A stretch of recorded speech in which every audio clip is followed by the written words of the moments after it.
नमस्कार दोस्तों, welcome in my YouTube channel. I am doctor Rajkumar Nagar. आज हम मेडिसिन एपिकॉक पढ़ने वाले हैं।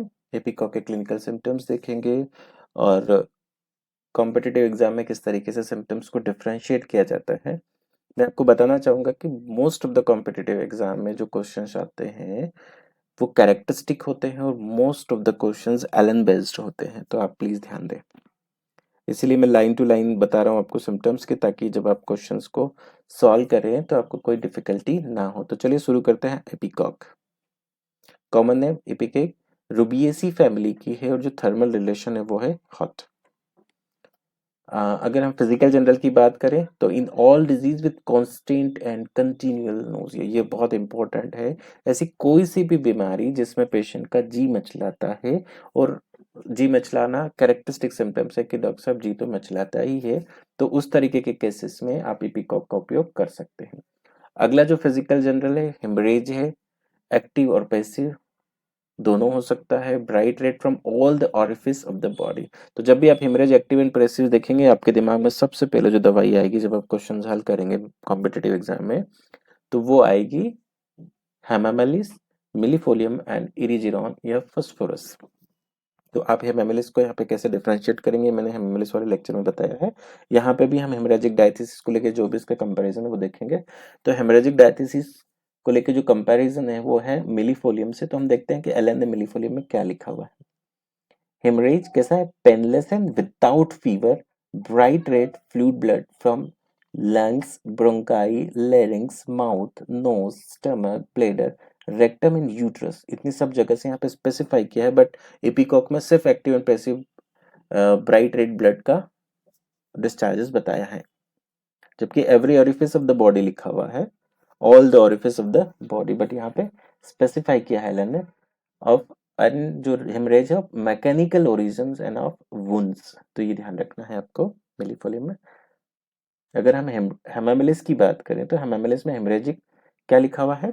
Haemorrhage profuse and dark grumous from ulcerations of the bowel, uterine, active और पैसिव आफ्टर फॉल और rough riding, vicarious menstruation and no mental anxiety. तो देखिए active and passive तो इपिकॉक में भी, और एक्टिव और पैसिव जो है वो हेमामेलिस में भी, बट हेमामेलिस में प्रोफ्यूज एंड डार्क ग्रूमस लिखा हुआ है, और हेमरेज फाल के बाद रफ राइडिंग से and vicarious menstruation and no mental anxieties मिलती है हेमरेज के साथ हेमामेलिस में। तो हेमामेलिस में सिर्फ सिंपल नहीं लिखा हुआ active passive bright red from the all the orifice, ये लिखा हुआ सिर्फ एपिकॉक में। Haemorrhage from any part blood कैसा है? Black viscid clotted from forming into a long black strings longing from the hanging from the bleeding surface, ये लिखा हुआ है क्रोटेलस सटाइवा में। अगर हम क्रोटेलस एच की बात करें, क्रोकस सटाइवा में लिखा हुआ है हेमरेज ये लॉन्ग स्ट्रिंग वाला, और क्रोटेलस एच की बात करें तो haemorrhagic diathesis blood from eyes, nose and every orifice of the body and the bloody sweat। अगर bloody sweat के साथ है तो क्रोटेलस एच आएगी। अगर हम आगे बात करें फेरेमेट की हेमरेजिक डायथिसिस की, तो blood bright red and coagulate easily ferrum met. Haemorrhagic diathesis अब क्रियोजोट कैसी है? मैं हेमरेजिक डायथिसिस यहीं पे सब कंपेयर कर रहा हूँ जो एलन ने लिखा हुआ है। तो क्रियोजोट में haemorrhagic diathesis small wound bleed freely, flow passive in epistaxis hemoptysis hematuria in a typhoid followed by great prostration and dark oozing after the extractions of the tooth। एक क्रियोजोट में, तो creosote में passive bleeding है, चाहे वो हेमेप्टाइसिस हो, epistaxis है, haematuria हो, और स्मॉल वुंड ब्लीड फ्रीली लिखा हुआ है, and after typhoid followed by great prostration and dark oozing है, after the extractions of the teeth के बाद भी ब्लीडिंग होती है क्रियोजोट में।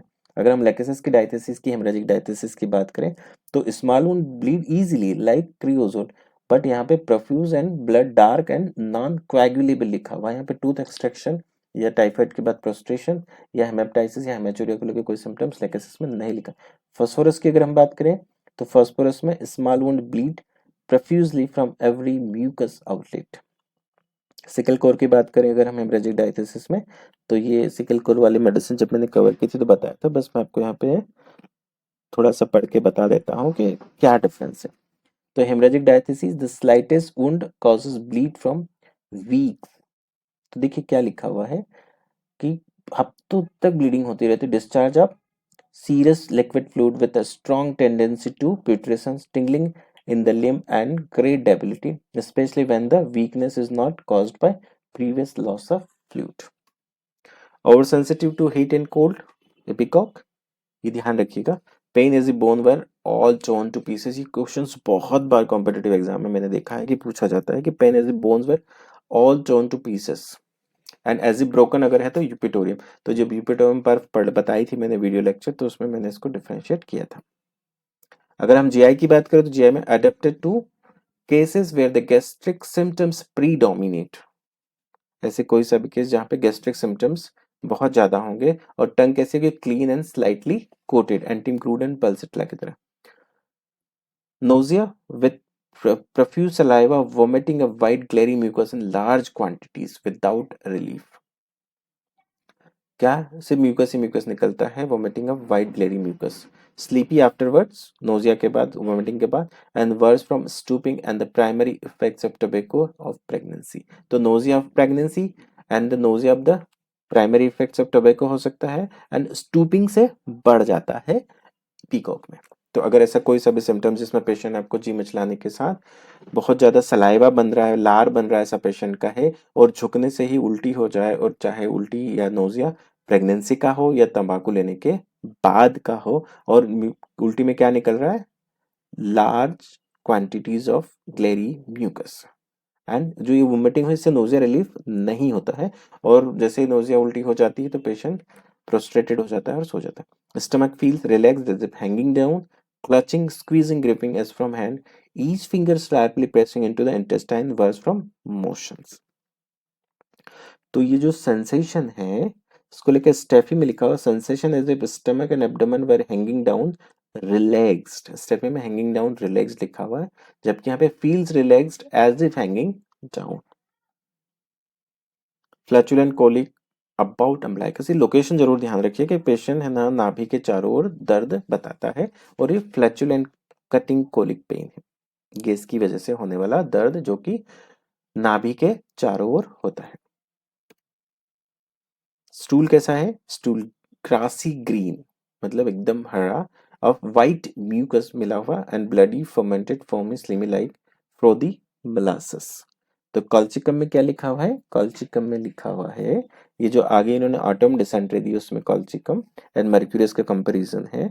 तो autumn dysentery, cold nights after hot days, गर्म दिन थे और एकदम से ठंडी रातें आ गई थी, तो उसमें ऑटम डिसेंट्री होती है. तो क्या लिखा हुआ है, ऑटोमिनल dysentery, discharge from bowels contain white stray particles in large quantities, white mucus with scraping of the intestine लिखा हुआ है.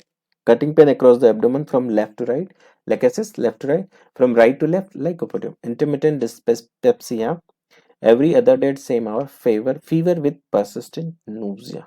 Intermittent dyspepsia. Intermittent dyspepsia, epicock. Hemorrhage active and presses, bright red from the uterus, profuse clotted, heavy, oppressed breathing during and stitches from navel to uterus. तो जो important चीज है ना, यहाँ पे हेमरेजिक डायथिसिस होने की वजह से इतना ज्यादा ब्लीडिंग होती है कि पेशेंट की जो सांस लेने में दिक्कत होने लगती है ड्यूरिंग मेंस्ट्रुएशन. ये बहुत इंपॉर्टेंट है. Fever, intermittent fever in beginning of irregular cases with nausea or from gastric disturbance after abuse of suppression of quinine की वजह से फीवर आता है. एग्रेवेशन की बात करें तो winter and dry weather, warm moist south wind, slightest motion से aggravation. Relation complementary, cuprum is followed well by arsenic in influenza, chills group debility cholera infantile, and followed by antimatard in foreign bodies in the larynx, similar to pulsatile antimcrude and gastric triples.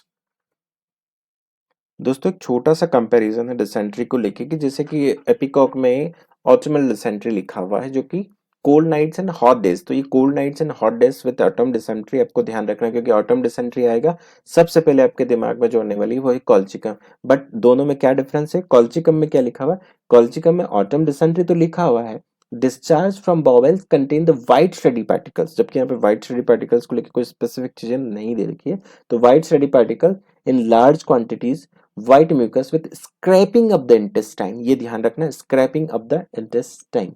अगर हम बात करें mercurius की dysentery में, तो जो dysentery में stool slimy, bloody with colic and fainting, great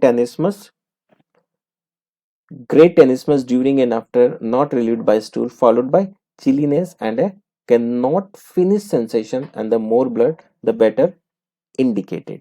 अगर हम मर्क कोर की बात करें तो dysentery and summer complaint of intestinal canal occurring from May to November. तो मर्क कोर की जो डिसेंट्री है मई से नवंबर के बीच में होती है, बहुत इंपॉर्टेंट है, आप ध्यान दीजिएगा।